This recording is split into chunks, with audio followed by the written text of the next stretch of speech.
오늘 이 새벽에 함께 보실 말씀은 사무엘하 6장 8절에서 11절 말씀입니다.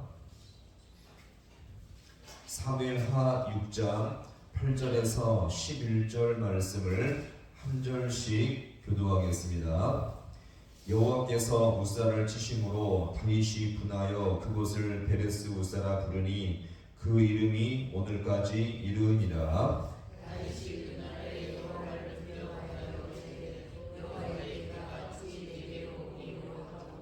다윗이 여호와의 궤를 옮겨 다윗성 자기에게로 메어가기를 즐겨하지 아니하고 가드 사람 오벳 에돔의 집으로 메어간지라.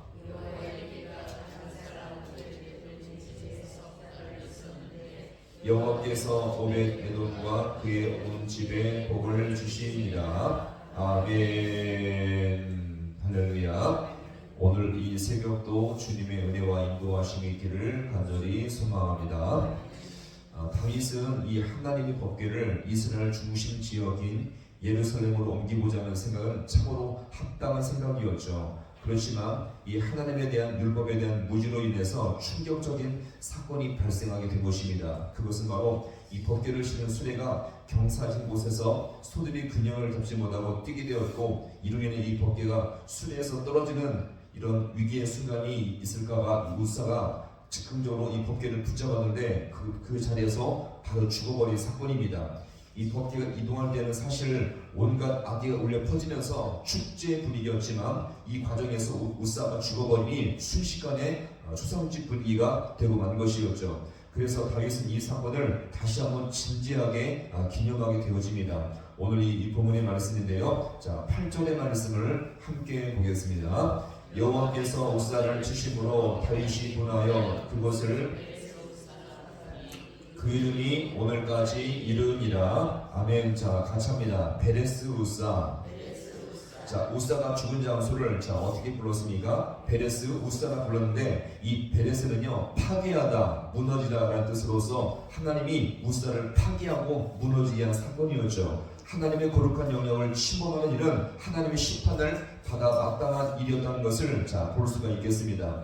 자, 다윗은 이를 어떻게 여겼다고요? 분하게 여겼다고 말하지 않았습니까? 여기서 분하게 여겼다는 것은 다윗 자신과 죽은 우사에 대한 무지와 불찰로 인해서 일어난 사건에 대한 스스로에게 분을 낸 것입니다. 지금 하나님이 하나님의 법도를 모른 채 다윗이 행한 일이 얼마나 처참한 결과를 가져오기를 다윗이 스스로 분하게 여겼던 것이었죠. 자, 이 일로 인해서 다윗에 이어지는 태도가 무엇입니까? 자, 9절의 말씀을 함께 봅니다. 다윗이 그날에 여호와를 두려워하여 이르되 여호와의 궤가 어찌 내게로 오리요 하고. 아멘. 자, 다윗은 이 일로 말미암아 진심으로 여호와를 두려워했습니다. 자, 왜 두려워했을까요? 지금 우사만 죽었을 뿐이지 이 일로 말미암아 하나님의 심판과 재앙이 또 누구에게 미칠지 모르는 상황이었죠. 지금 법궤를 운반하는 자들을 심판한다고 해도 전혀 이상하지 않은 상황이었습니다. 그렇다고 지금 이 법궤를 다시 원래 있던 곳에 놔두는 것도 좋은 일이 아니었고요. 하나님이 가장 원하시는 것은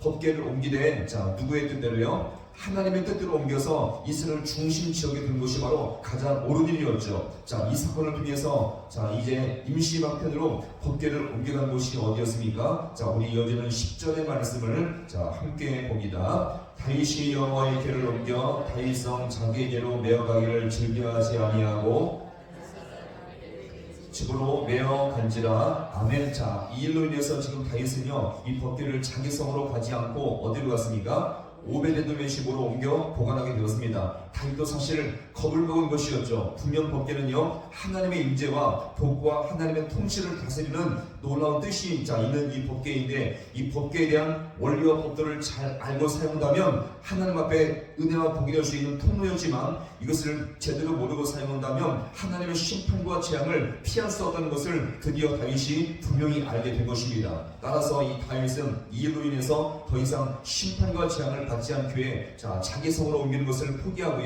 이 법궤가 옮겨진 곳이 어디라고요? 오벳에돔의 집이었습니다. 자, 그럼 이것은 우리에게 무엇을 보여줄까요? 하나님께서 우리에게 주실 은혜 도구들이 있지 않습니까? 같이 합니다. 예배, 기도, 말씀, 봉사, 사명, 자, 하나님께서 우리에게 주신 은혜의 도들, 예배와 기도와 말씀과 봉사와 사명들, 잘 보세요. 믿음으로 잘 감당하면 은혜와 복이 될 줄로 믿습니다. 그러나 보세요, 의무감과 무지로 한다면 오히려 이것이 신앙이 부패되며 더욱더 넘어질 수 있는 계기가 된다는 것을 여러분들 잊지 마시기 바랍니다. 자, 그런데 보세요, 이 법궤가 오베데돔의 집에서 옮겨진 상태에 있을 때 완전히 정반대의 결과를 여기서 마지막으로 보여주고 있습니다. 자, 우리 마지막 11절의 말씀을 함께 봅니다. 여호와의 궤가 가졌사람 오베데돔의 집에 석 달을 있었는데 여호와께서 오베데돔과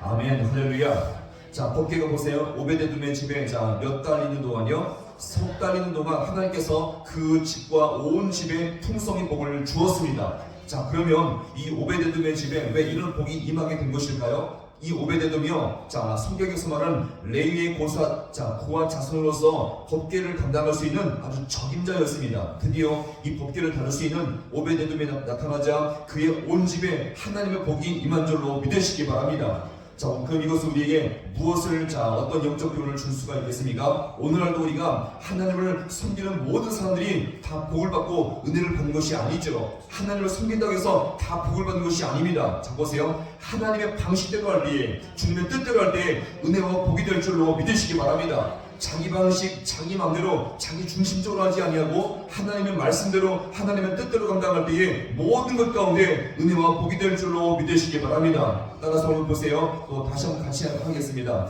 예배, 말씀, 기도, 봉사, 이 모든 것들을 내 방식과 의무감으로 하지 않고 믿음으로 잘 감당하면 이것이 우리에게 큰 유익과 은혜가 될 줄로 믿으시기 바랍니다. 따라서 우리가 이 모든 것을 섬길 때마다 먼저 하나님을 위하며 교회와 성도를 위한 진실한 섬김이 되어서 모든 것 가운데 주님께서 주시는 은혜와 귀한 복의 통로가 될 수 있기를 주님의 이름으로 간절히 축원합니다. 기도하시겠습니다.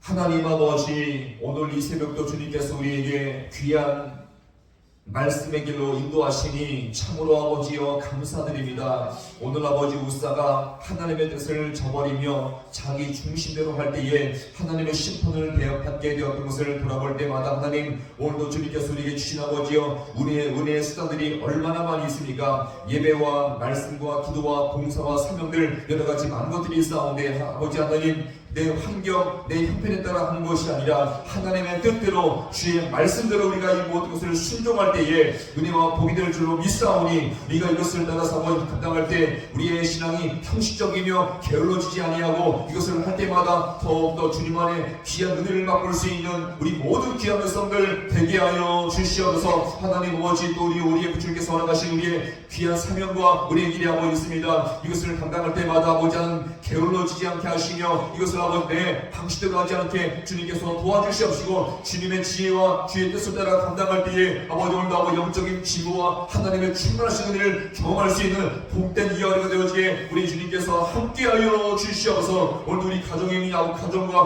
하나님의 나라와 이 교회와 이 민족을 위해서 주님 앞에 아버지 기도합니다. 주님, 이 모든 것 가운데 함께하여 주셔서 그 주님 때문에 참된 소망을 볼 수 있는 우리 모든 귀한 백성들 되게 하여 주옵소서. 모든 것 주님 앞에 간절히 바라보나오며 예수님의 이름으로 기도하옵나이다. 아멘.